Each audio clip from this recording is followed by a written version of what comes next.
Hi, thanks for joining us for the Family Plot, Gardening in the Mid-South. I'm Chris Cooper.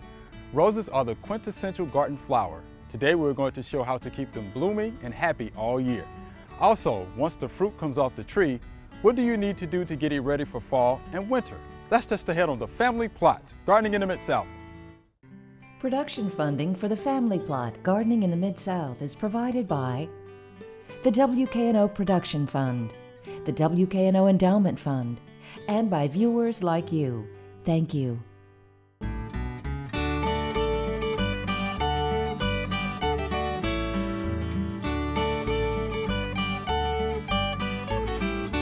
Welcome to the Family Plot. I'm Chris Cooper. Joining me today is Mr. Bill Dickerson. Mr. Bill is our rose expert, and Mr. D will be joining me later. All right, Mr. Bill, let's talk about rose care for the summer. What do we need to do? What do we need to know? Well, it's hot. Roses don't like all the heat. Here's a little iceberg floribunda. But you can look at the color of it, and I brought an example. You want the leaves to look a dark leaf. And you notice how light colored these are. Yeah, you can tell the difference. So I would suggest putting some fertilizer, whether it's Miracle-Gro or organics or compost, Okay. and water that in. But it's just a little lighter color, and that's how you can. And the top stuff is newer, and the bottom's going to be a little darker than Sure. the top. Sure. And the floribundas, they have a bunch of small, and when you deadhead those, you deadhead them high. You don't go way back like a hybrid tea. Okay.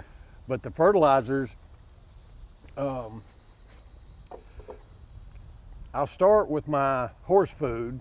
It's what I use in the spring and in the fall. And now's a good time to fertilize for fall blooms. Your fall blooms are going to be your big blooms. All right. In the summertime, you get small blooms, and by the time you come home from work, they fall apart. It's just because of the heat. Yeah, it's so hot. They Right. don't like the heat.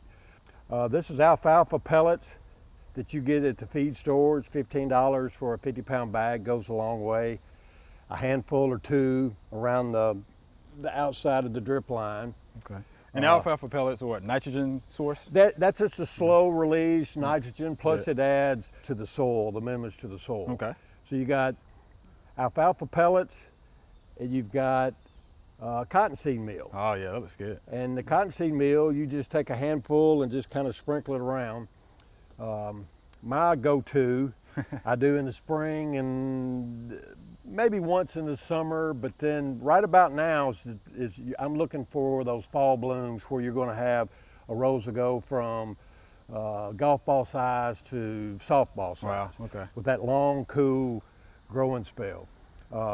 Epsom salt. Epsom salt, how about that? It's Okay. great for roses, it's great for tomatoes. I mean, it's great for everything. Right. It's a wonder drug.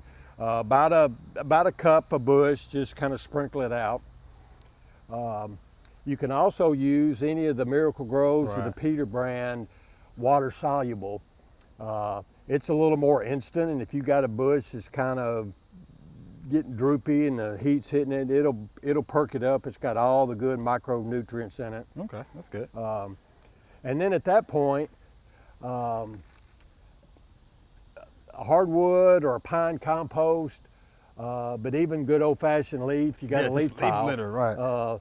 You know, it just sprinkle that up. It keeps the water in. It insulates the plant from the heat, Sure. and it just holds moisture in the soil. Sure. So that's what you would prefer? Just using the leaf litter for the most part? Well, it's cheap and you Cheap, got it. okay. I use a lot of hardwood mulch because Okay. it's inexpensive, and you know, 2 or 3 inches. A lot of people put an inch just to make it look good. Yeah. Doesn't really do much good. I mean, but about 2 or 3 inches, and just, you know, it piles up, and when you water, it makes it easier watering, and it just holds that temperature down in the soil, keeps the plant cooler, and it holds water in Sure. better. Yeah. Now back here we've got a Mr. Lincoln hybrid tea. We've got a bloom starting Yeah, I see here, that. a small bud, red growth. You got new growth popping out over here. You can see some of these leaves. The Japanese beetles have got a hold of them. Yes. Right now, I don't prune back very far. Typically you want to go to a 5-leaf. If you want to deadhead a little bit, you can just cut back a minimal, just cut the dead stuff off to make the plant look better. Okay. And let me ask you about the 5-leaf. Why do we have to cut back to the 5-leaf? A 5-leaf is usually bigger. You know, you want to go pencil size. You want to go, a 5-leaf just has a better chance to get a new cane. Gotcha. Okay. And then once you prune, if you prune this, and there's a little bud or a little I see starting it. right here. Okay. It's going to be right here where that leaf is, on Right. that leaf axle. It's going to take, depending on how many blooms, 40 days to 45 days. Wow.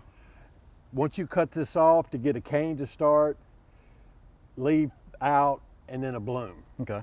So now's a good time to start to get ready for those fall blooms. And just put your organics down, and it takes a while. Then another thing on this bush is, I mean, these just are brittle, just like a knockout. You can just almost break those off. Right.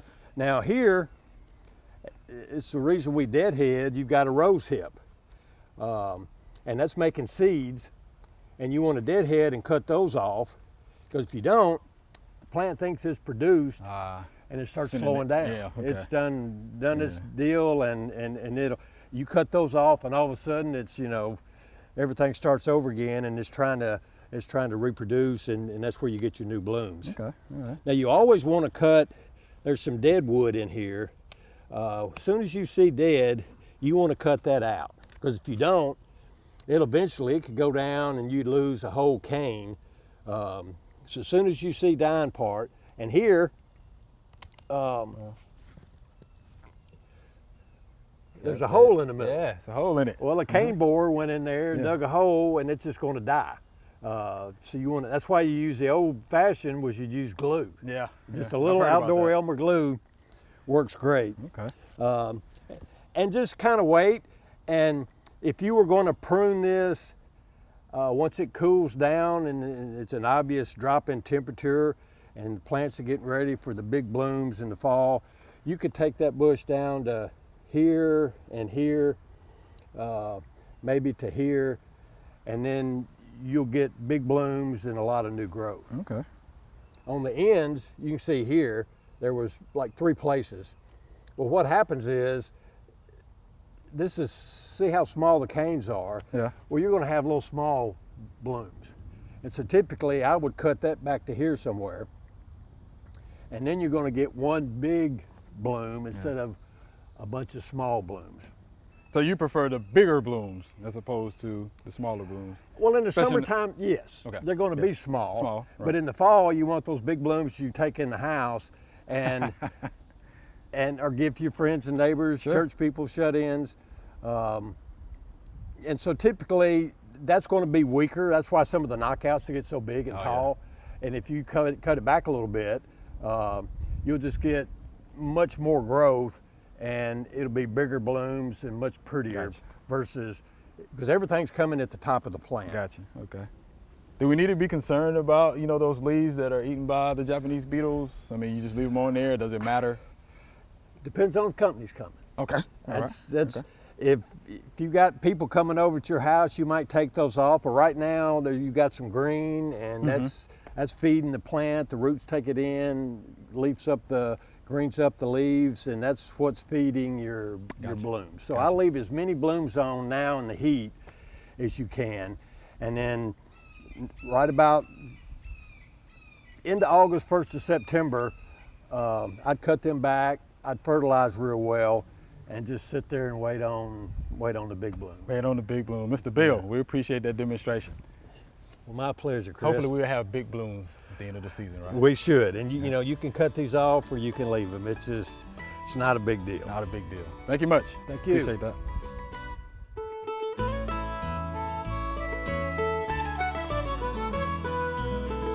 This year, we've had a lot of phone calls about the leaves turning brown or scorching. In this case, we have an American sycamore tree showing the scorching of what is more than likely a bacterial disease called bacterial leaf scorch. It's a non-selective disease. It just happens to be more prominent on other trees such as sycamore, American elm, the pin oak. The disease itself is transmitted through an insect called the leafhopper in its saliva. When it feeds on this plant, it transmits it into the leaf, and over time, it goes through the leaf, through the twig, and into the woody material of the branch, causing the tree to slowly die back. It'll reach a point to where the tree won't be dead, but the tree will be so unsightly that you're going to probably want to remove it. The way to help control this with your help is to clean up the foliage when it falls during the winter. Rake up all the foliage, don't put it in your mulch bin, don't put it in your compost bin, put it in the trash. You can treat it or not. It's hard to control, but if you have a good certified arborist on your case, he can treat it with something like a microinjection of oxytetracycline or some other type of bactericidal that they have, or they can even spray it. Hopefully you can get it under control with the proper measures, fertilize your trees, keep them vigorous to help them be able to defend themselves from this disease. All right, Mr. Day, fall fruit tree care. What do we need to be doing? Harvesting, if you have apples, and it's a little early on pears, or my pears anyway are not quite ready yet, but you need to, if you still have fruit on the trees and you've been following a cover spray program, you need to continue that until the pre-harvest delay that is on the label. You need to be sure you follow the label where that's concerned. Control weeds. This is a good time to you don't want grass and up around the base of your fruit trees. I like bare ground, and I used there's some good products out there. What's Cythoxidem Post is a real good grass material, and I try to get bare ground out under the drip line of my trees, and bare ground gives up ground heat a lot easier in the wintertime than ground that's covered with grass or weeds or mulch. Right. So I think that's a real good thing to do. If you've already harvested, and some of the earlier varieties we're through harvesting, make sure if you have mummies on that tree, get the mummies off and get rid of them. Don't just toss them away. You want to get rid of that because they can be a source of infection, next year for fungal diseases. And if you have, fruit on the ground, do the same thing. Get that out of there and get it completely out. Double bag it in a plastic bag and send it to the landfill. Don't put it in your compost pile. Get it out of the area. Those are some things that you can do. This is a good time actually to do a soil test. It's not a good time to put fertilizer out, but it is a good time to put lime out if you need it. And most fruit trees need a pH of 6 to 6.5. Okay. So this is a good time to pull that soil sample, and then you can lime any time that liming is needed. The earlier the better, because it takes a while for lime to actually change the pH of the soil. I certainly wouldn't put fertilizer out this time of the year. It's a little late for that. You don't want to encourage young, tender growth, because when you have a cold snap, that can create problems. It can kill plants. It's not a good time to prune. We want to wait and do our pruning, late winter on the fruit trees, and that's pretty much it. Weed control, continue insect and disease control practices. Follow the label, and don't put these products out right as you're picking them, and just be sure you follow the label there. Let me ask you this, Mr. D. So if you had a blight, this year, what can you do to control that for next year? You're talking to somebody that I've got that on my apple trees. Right. I've got on my fungal pear disease, tree, and I'm just going to do a better job next year of following. I'll have to put them on a home orchard spray schedule. I'll follow the UT home orchard spray guide to the letter, and it's you're basically talking about every 7 to 10 days if you want clean, fruit. Now, I don't have any worms. I don't have any insect damage to speak of. I do have stink bug, a lot of stink bug damage. I don't have any caterpillar damage, I can say that, but I've got a lot of stink bug injury. So if I had followed a regular spray program this year, my trees are really young. This is really the first year that I had a crop off of them. Okay. And I just didn't. I had more fruit than I thought I was going to have. And even with young trees, you're really supposed to keep them free of insects and diseases. Some of these fungal diseases thrive on the leaves and stems and all that, not even if you don't have fruit. But I need to practice what I preach, and so I'm going to do a better job next year. I'm going to get rid of those mummies, get them out of the way, and I mean, I've done everything else. I actually did a good dormant spray last year with oil and liquid lime sulfur and those kind of things. I started out right, but then I got busy. It's been a really busy summer. And I'm talking about, I think I have 5 apple trees and a couple of pear trees. So that's pretty good. I'm just going to do a better job next year than I did this year. What about you? You say you've got some problems. Did you follow? I have a peach tree and a pear tree. It's like, I start off, pretty good like you did, but then, when you go through the season, you get busy and it's really hard. I mean, with a cover spray, when you do a cover spray, we've had a lot of wet weather, this August and late July and August, and if you were putting a protective cover spray out there, if it rains, it washes it off, and you've got to go back and do it again. And if you wait a couple of days, you have already opened your fruit up for infection. And if it rains every day, like it has done, there's absolutely no way to keep that protective coat on there. So it can be a little frustrating, but you just do the best you can do. And sometimes you're going to hit a home run, no home run for me. And you realize the thing that's really it really hits you, is you realize these commercial folks. It really makes you appreciate what the commercial folks are doing, what they're having to go through, because Mother Nature is a variable out there that you can't really control. You can control water, you can control some of it, but you really can't control Mother Nature. Okay, so the fall is also a good time to plant fruit trees, right? Right. And I actually prefer planting them in late winter. Okay. But you can plant them in the fall of the year. But I prefer planting them about pruning time, prior to February and May. Of course, you avoid, by planting them in the fall, you avoid sticking them out there and getting a real hard freeze within 48 hours. It really causes problems. So if you've got a lot, but if you've just got a few, go on and order them now. That's the thing to do. Get in the catalogs, decide what you want, choose your varieties, go on and place the order. And some of those real popular varieties, it's hard to get. They go quick. You're right. Sometimes they may sell out. That's right. And I got to the point now, I always look for resistant varieties now, if I can find them. That's why I don't have any peach or plum trees, because I've not found any that are resistant to plum curculio or brown rot. And I've had that. I've been down that road. When I lived down in Mobile, I had peach trees, and and I tried, and it's just really, really hard to get a healthy crop of peaches off of home. Trust me, I know that. I fight that battle. Well, once every 4 or 5 years just isn't quite rewarding enough. Right. Before we have to leave, Mr. D, any insect pests that may be causing problems late in the year that you know of? Stink bugs are still working on your fruit, but it's really, really hard to control them. I mean, but yeah, they are a problem, and you can always tell where they've been feeding. They inject that substance in and then pull it out, and wherever they inject that substance, it really creates problems in the fruit. All right, well, we appreciate that information, Mr. D. Thank you much.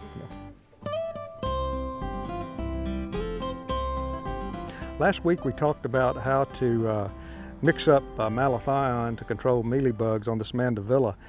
This week I'm going to show you how to spray it. Now, you have an advantage to a small plant like this. I want to get with the wind at my back because I don't want to breathe this product, and I'm going to spray to the point of runoff. I don't want to put too much on there, but I also want to get good coverage, and so you have to kind of hit it a lick like this. And I'm going to spin it on around so I don't get the wind at my face.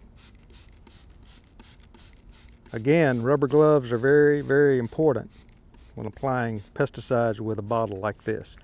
Okay, I'm making sure I'm getting to the underside of the leaves and the upper side.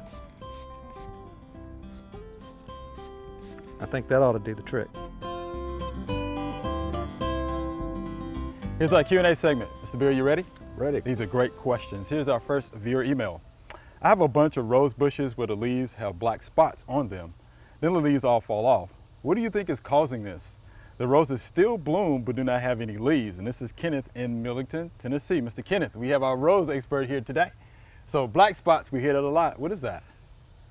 Black spot is just a fungus, Yep. and that's the main culprit for roses. You get a black spot on it, then the leaf will start yellowing. Once it's infected, you might as well pull the leaf off because it's Yeah. going to rosy yellow.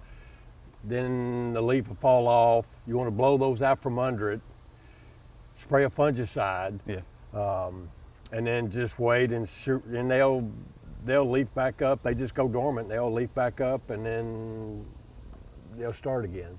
Yeah, you said the right thing. So you have to practice good sanitation. You got to get those leaves up. But yeah, anytime you have warm weather, rainfall, and high humidity, you're going to have black spots. You're going to have black spots. It's just, You're going to have and black whether spots. it's knockouts or yeah. a hybrid tea rose, knockouts, they're more resistant, but they still get it. Right. But a hybrid tea rose, if it gets it bad, the next thing it's just, it's a naked bush. Right, And yeah. you'll still get blooms. Yeah, but you it still just- get blooms. It'll weaken the plant, but not kill it. Yes, Right. that's true. Right, but you'll still get the blooms. And then, of course, resistant varieties if you want to try some of those.